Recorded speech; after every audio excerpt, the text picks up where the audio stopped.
thing I was thinking about was how everybody has an advantage and a disadvantage. You know, every skill, every philosophy has a point where it works and a point where it doesn't work. You know, when we look at it as how we're wired.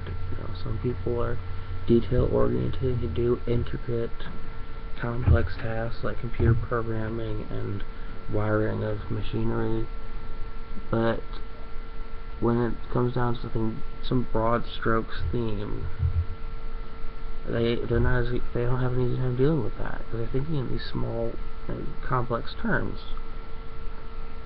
Another thing is some people are more spontaneous and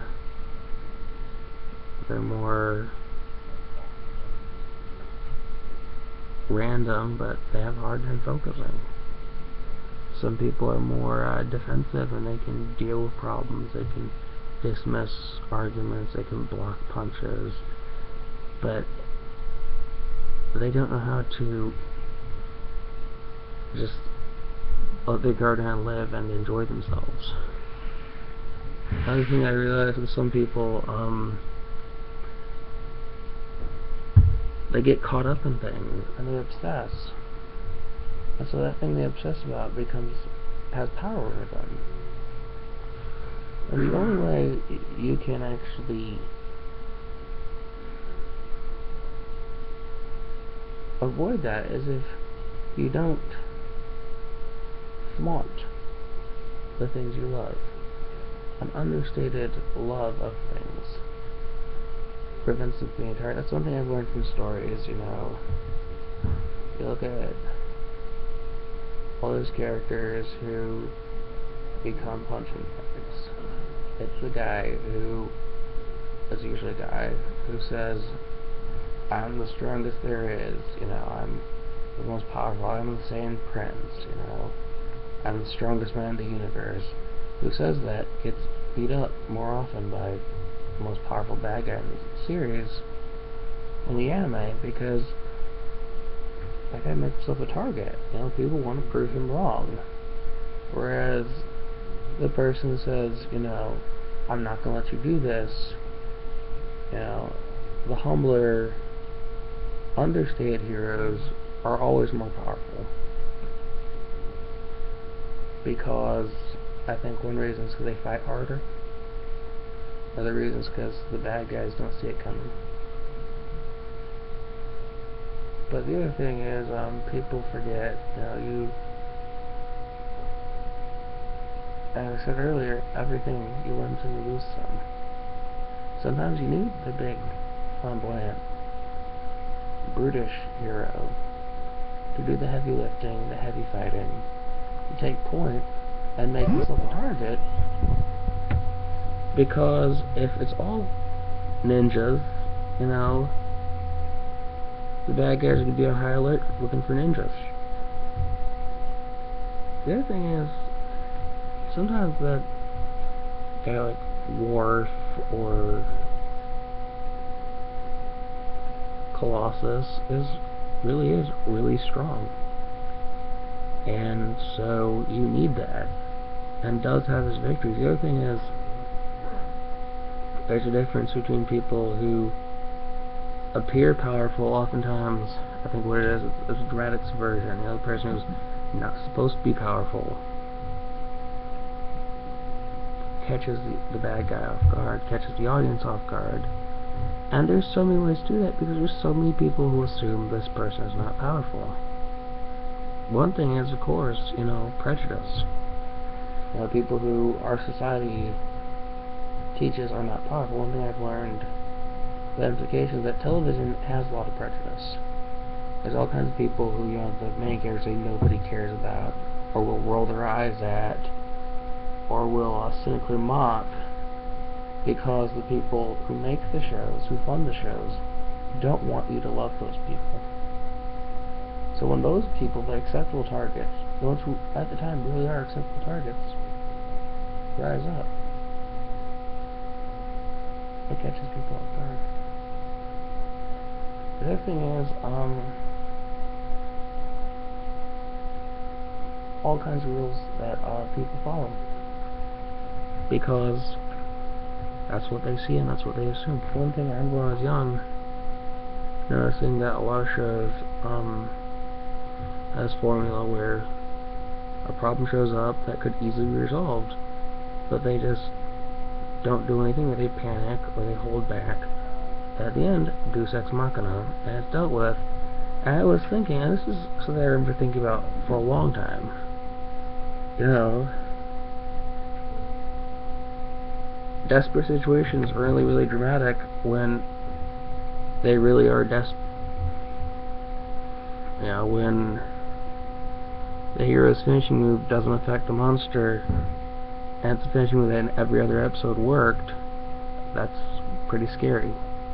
But if you're firing bullets at Superman, and that never works, people don't really worry. The other thing is, of course, you'll say, oh, but if you deal with this drama, right away there's no story. But I say, you have a pretty limited imagination if you only have one way to do a story. And for a while I thought, all these people who didn't do this stuff didn't know about it. But it turns out they weren't allowed to. The other thing is, the whole thing with how so many tropes are used just to generate drama. And, it's just like with humor, easy laughs lose their appeal. Cheap shots, eventually, it's not funny, it's just lazy. So many tropes I've seen, I'll get into this in another video, are just, they're losing their appeal because people expect it. The other thing is, if you,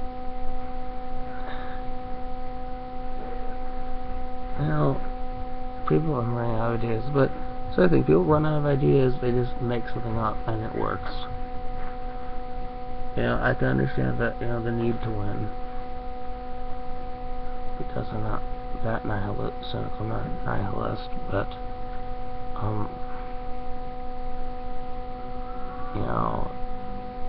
if it doesn't even make sense, then they're not really trying.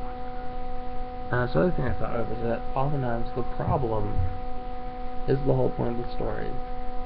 And you have all these horror movies where there's this monster that's so unbeatable, it's so well planned, and that's the point of the movie, but that guy has to lose in the end, because we're not that cynical of a country according to the FCC or the Hays Code. Well, who wants to know the Hays Code, but that kind of stuff. So, they come with some cheap shot, but eventually the monster doesn't really matter, and that's the thing. A lot of the news, a lot of these charities, they talk about this panic. They talk about these problems in the news. We aren't really talking about what we can actually do about it. And there's so many places where they say, we're going to raise money to deal with such and such.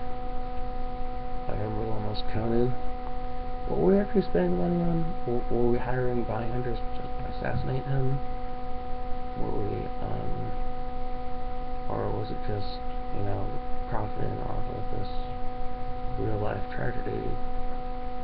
And that's the problem I see, is that there's not as much talk about solutions. I think there usually could be, because a lot of people do come up with great solutions. Another thing I noticed is that oftentimes television programs will have these brilliant premises that they don't take very far, because the people in charge say, oh, we're not ready for this. But yeah, we are. The thing is, you have to realize, when you're a child, everything is new and exciting. And you're ready for anything. Because you go out in the world and you explore and you see what all there is. It's like when people have been broken down by these sort of lessons of, do you do this? It's not should you, it's do you.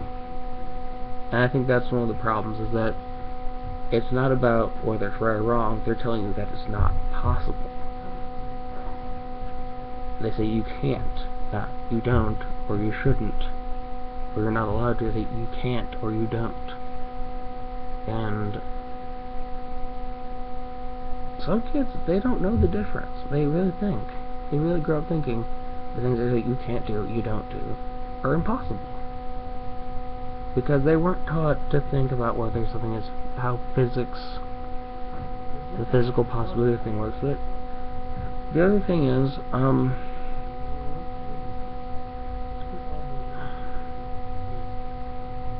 people and, again, the media and the school work together in this notion of limiting kids' options by telling them there's a right way of doing things, so there's a way that always happens. I think it's sad that the film writers and the television script writers rely on the same tropes extensively, because I should think you could write a story about whatever you want, and that every story should be unique rather than being this or that, rather than being one thing. Well, the other thing is, if you look at it, I mean, everyone has these notions of what's smart or stupid is another thing, but psychoanalysts and special ed people don't use the word stupid because it doesn't mean much. It means people who don't know much, or people who do things that aren't considered intelligent. But the truth is, lots of brilliant people did wild and crazy stuff, and a lot of smart people who said profound quotes also said some pretty meaningless stuff too. And the other thing is, special needs kids, they're smart kids who are also sometimes pretty dumb. The other thing is, a lot of what's considered right and wrong is really debatable. That's just back what I was saying earlier, is that what's considered smart in some circumstances might not be too smart in other. And this is the other thing.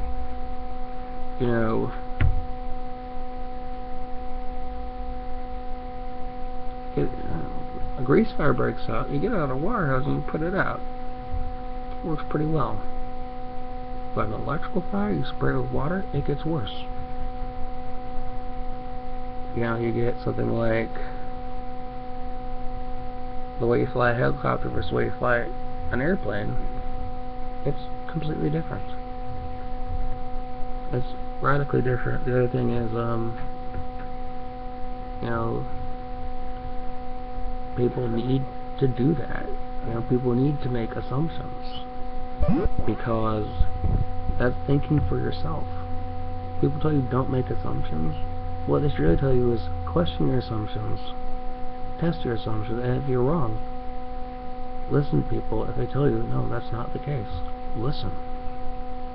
But telling people don't make assumptions is not the best planned strategy, because an assumption is just something you think of as an educated guess, and it's just, you have to do that. Sometimes you have to look closer. Sometimes you have to think harder. Sometimes you have to say that there's more than one way that someone can be. That's the other thing I thought of. Is that, people do not serve one role the whole time. The Teenage Mutant Ninja Turtles, they danced, they did martial arts, they played pranks, they made machines, they had girlfriends, they traveled through time, they used weapons. Sometimes they even used their weapons, for that one. And they did a whole bunch of others. But people want to see it. People always want to see real life as, this person is this role, this person is ignorant because they have these values about these certain group of people they don't like. But, heck, Frederick Wortham, who heavily criticized comic books, was also a civil rights advocate. And Fred Phelps, who was most known as the most passionate anti-gay minister in America was also a lifelong Democrat. And Kim Davis was also a Democrat. And, Lindsay English, shocking as all hell, to hear about this American soldier torturing and humiliating his prisoners of war. But then you think about it. The news at the time also said women were barred from combat. Lindsay is clearly a woman's name. So Lindsay English was an extraordinarily strong woman to be an officer in the Army during the Bush administration. Another thing to realize is that history, you can't just read the textbook. They're all skewed things. And the other thing about that, much of the things that they tell you that are skewed are phrased to sound like they're discrediting some earlier theory, which the F are. Yes, oftentimes older textbooks were much worse. But the notion now is like, you have someone like Christopher Columbus. Oh, no, he wasn't a brave explorer. He was just a slave-driving tyrant. He was all kinds of things. And that's the problem, is when you have this one narrative of a person's life or time period, you have this skewed perception that it's this morality tale. But what you need to do is you need to go to reenactments. You need to read first-hand accounts. You need to read non-fiction books on the subject. You need to read, see if it's from 20th century, 21st century. Watch movies from the time. Now you can probably find blog posts, tweets, Facebook profiles of people from that time or that issue. Get a holistic view.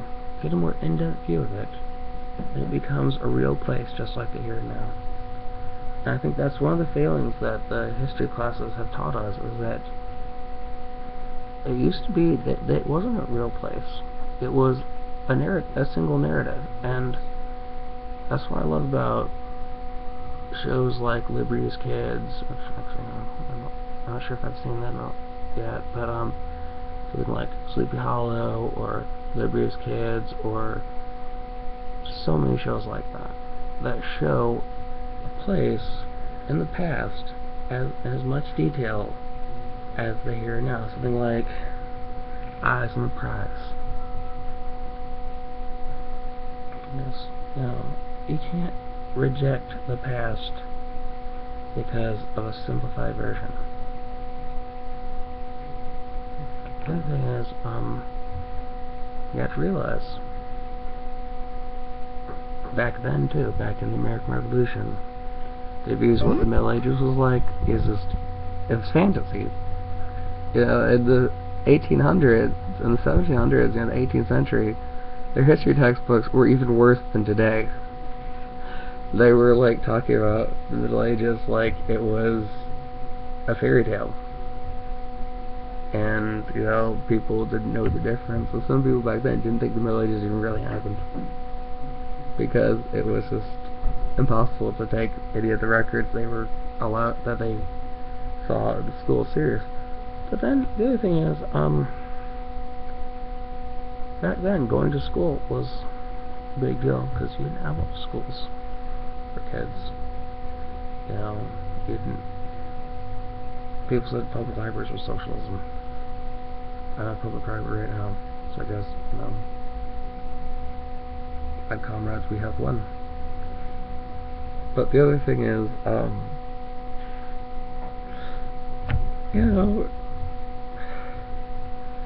I think more people, if they could, would, if they thought to, they would go to public libraries. And a country like America, there's public libraries everywhere. I'm not sure if there's public libraries on Indian reservations. There should be. If people got out of their heads, got out of their little games and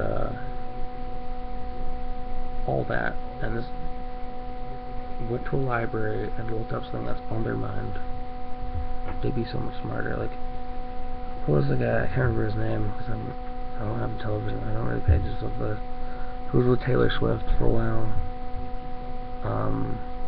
He said, and this was something really sad that I read on Facebook. He said, "I'm a proud non-reader of books." I was just shocked. Like, he doesn't read books. Like, that's, like, I'm sure he had literacy to be able to use the internet or search his TV guide for a TV show to watch, but, or just send a tweet, but that he's proud that he doesn't read books. And I've read so many books, but I realized my family had a wider range of books than what people like. What was his name? I forgot his name, but people don't realize that books can save your life, because even something like The Princess of Mars or Tarzan can have real life information. Actually, I recommend everybody who's a proud non-reader of books, go to the bookstore, go to the library, look up pulp novels, look for classic science fiction, and read it. You'd be amazed how much of the things we do now in movies people were writing about in the 1930s and 40s, and 1950s, 1960s, 1970s. It's been with us for a long time. How many of those books make epic movies? But the book would be better, because when you read the book, you can write it. Actually, another thing I realized, people say when you read a book, you can imagine the image and the sound of the characters' voices, the way they move, the way everything in the story looks, however you want. I realized, because I have an imagination, I can do that with visual media as well. I can imagine a newspaper strip or a comic book looking a different way. I remember it differently.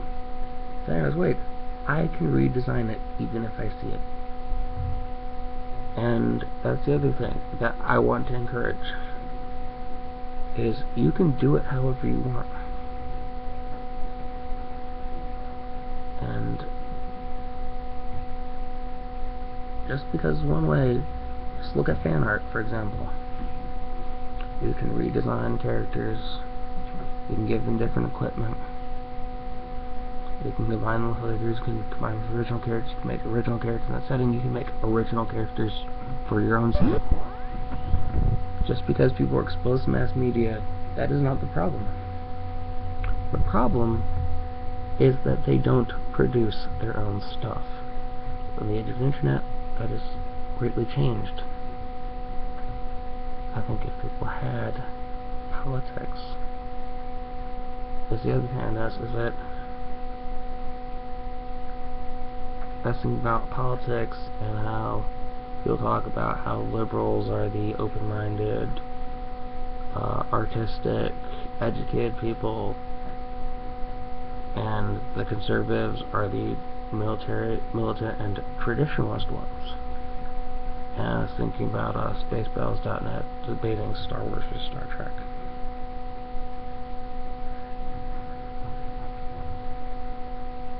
Star Wars was far more warlike than Star Trek, but I would not call the Star Wars universe conservative. And it got me thinking that we don't read politics into Star Wars. We don't read the politics into Power Rangers or into X-Force, you know. Nobody would call Rob Liefeld a conservative because his comics had nothing to do with God or the Constitution or humiliating women, and there was diversity in it, but he was not against showing muscle-bound men with enormous guns. That was his forte, but Nobody reads that as political. There was no talk about politics. I don't remember any talk about politics in X-Force. Nobody reads politics into it. The other thing is, people don't read politics into other cultures. They don't read Western politics into Middle Eastern culture. Would you consider ISIS to be Democrats, Republicans? The thing I noticed was you have this dichotomy in like the 60s. The hawks and the doves, the peaceniks, and the brute force warmongers. I would say again, warmongers, that sounds like something else. The warmongers who like the brute force, and the liberals who like the peace and love.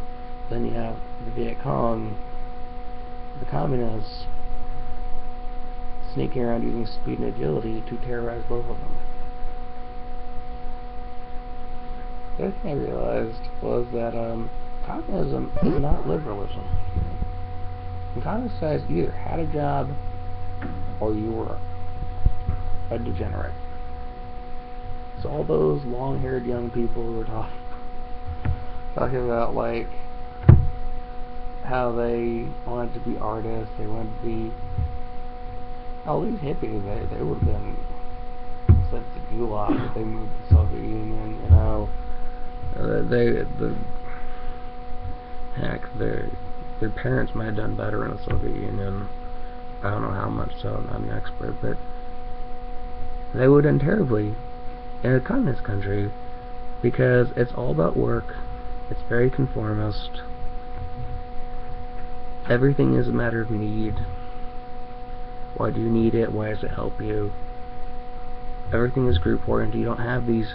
If you were a young man who wore his hair below his neckline, below his collar, and was constantly challenging authority in a communist country, you better know how to walk for a long time, because you're going to be on a death march. And if you're talking back to that Soviet soldier, gunshot you get. Gunshot you get. The other thing is, you know, in regards to that, like all these people who talk back and get this attitude and sometimes even order around police officers, you know, I think the one thing they're assuming is that the people they're arguing with are not allowed to just slap them, so they don't think it's going to happen, but it can happen. You know, whether it be because, you know, it's the whole, because he's a child, because he thinks you love him, he has a white privilege, because you can call racism or sexism. You gotta be careful talking back to people, because they can hit you. The other thing is, you know, all this talk people have about, you know, how they have a right to say this, they have a right to say that, you know, like the apparently the Ku Klux Klan calls free speech when they start threatening people. I mean, I don't really know that they said that, but when people say that, you know, they say, oh, you know, I have free speech, you know, Fred Phelps is free speech. You know, it's like when you threaten to kill somebody, that's not free speech. That's a death threat. Police aren't gonna say, oh, well, you know, that's free speech. No, they're gonna say no. They're gonna investigate you. If you're caught saying, leave out, killing someone, you get arrested on the spot. Every place you've been, all your radio phones are searched, all your contacts are investigated. You're interrogated, everyone you know is interrogated. Because if you threaten someone, I used this to my advantage all the time in high school when kids I made fun of would say something like that, they threaten me. You cannot threaten people. It's just, you can't do it. You know, we live in a world where terrorism exists. I remember once in preschool, I was really mad because teachers were being very antisocial with me. I said I'm going to political. Shouldn't repeat this. But I made a threat that but it was very much something I saw in a cartoon. And one of my friends said, if you say that, if you say, they'll think you might actually do that. Some kids do stuff like that, and so you get arrested. And the truth is, they can't second guess. They're not going to second guess. They're not going to underestimate anyone. They're not going to wait until it happens. It's the other thing why you get arrested for threatening people, because they cannot wait. They know that if they're proactive, they can deal with it. That's what police do. If you threaten someone, they will attack you. That's the other thing. Like in the Wild West, people were more polite because every cowboy had his 6-gun, and nobody had a bulletproof vest in the Wild West, to my knowledge. Maybe a few eccentric engineers created something like that. There's a lot of superior technology back then, but for the most part, everybody had a gun and nobody was bulletproof. So you were nice to people, you would threaten people, and you'd be amazed. Just the manners, it was almost like Japan. Because, manners were a matter of life and death in the Wild West. But again, I think that's why people have such bad manners. Because they know that their experience, they don't get in trouble. They don't get in real danger, so they feel invincible. And, when people have that sense of, oh wait, that's probably what protected the redcoats. Nobody was allowed to hit them. That's what I figured out. They weren't used to people shooting at them. That's the other thing. In warfare, you can't call foul and complain when the police kick down your door and knock you out with rubber bullets and arrest you, because that's a risk you have to take. If you're getting into a fight, you have to take that risk. So all these people talk about, how dare you say that, but that's reality. You're in a war. You threaten people, you insult politicians, you insult, especially after 9/11, that was the big linchpin of the whole issue, is that America is a country where you have this stability, that this sort of first world stability, because we don't allow people to get away with stuff like that. Now people always say, oh, you can't get away with nothing. Yeah, you can. They don't arrest you for posting a recipe with shellfish and pork. They don't arrest you for singing a song that does not support the official state ideology. They do not arrest you for the way you wear your hair.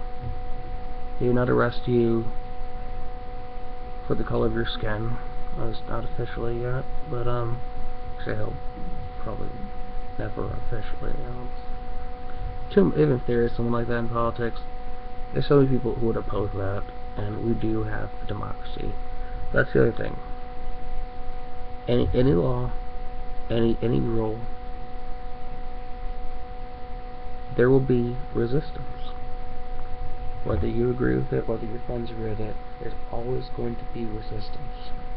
Because we have a society where everyone has a voice.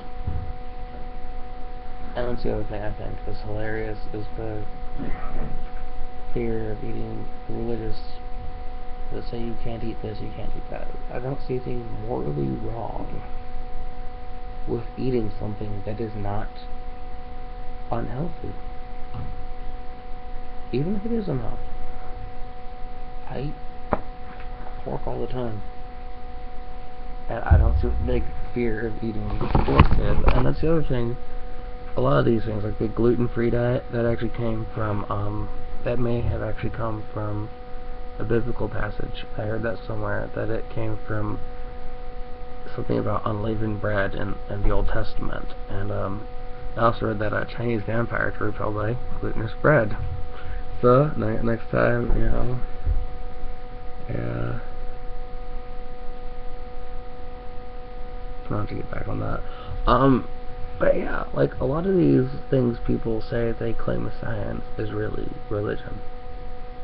If you're not an expert in that scientific field, or you haven't been involved, and you don't have enough knowledge on that, you really don't know. But if it strikes you as bullshit, go ahead and call bullshit, because science, in the Victorian era, was the new magic. It was a culturally acceptable way of saying I am a wizard. Now, of course, this is justified by the fact that, yeah, you could do amazing stuff with science back then. Yeah, people were making all kinds of leaps and bounds, but people would come up with crazy stuff, like phrenology. You could tell somebody's personality and what they knew about the shape of their skull. It just weird stuff. That was basically voodoo. It was voodoo, witchcraft, dirty space alchemy in the form of stuff that sounded like science. And I found out that in the Roman Empire, magic was like that. It was pseudoscientific. It was woo. It wasn't. And you know, the funny thing I always remember from like when I was researching the Romans a while back was that they are basically America.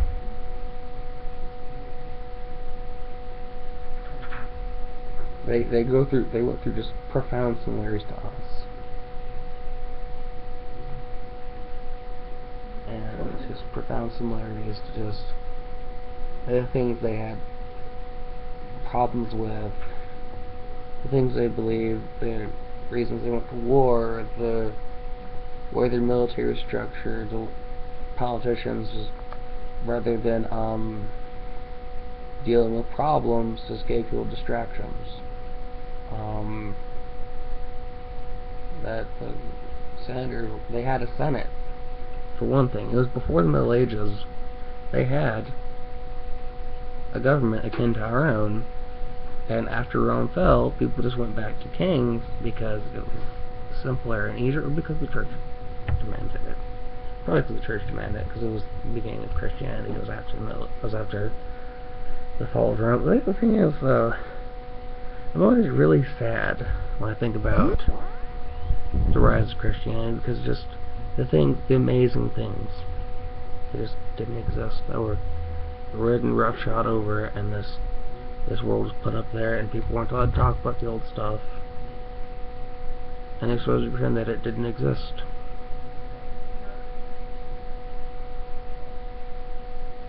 And I think a major part of that is that people were overwhelmed by it. You know, I think if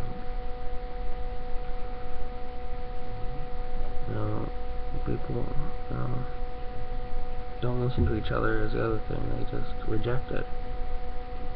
You gotta be careful as an educator, as a storyteller. Don't leave anybody out. Don't exclude anyone. Don't dismiss anyone. If anyone doesn't understand, you have to help them understand. Because they will betray you. They may wipe you out.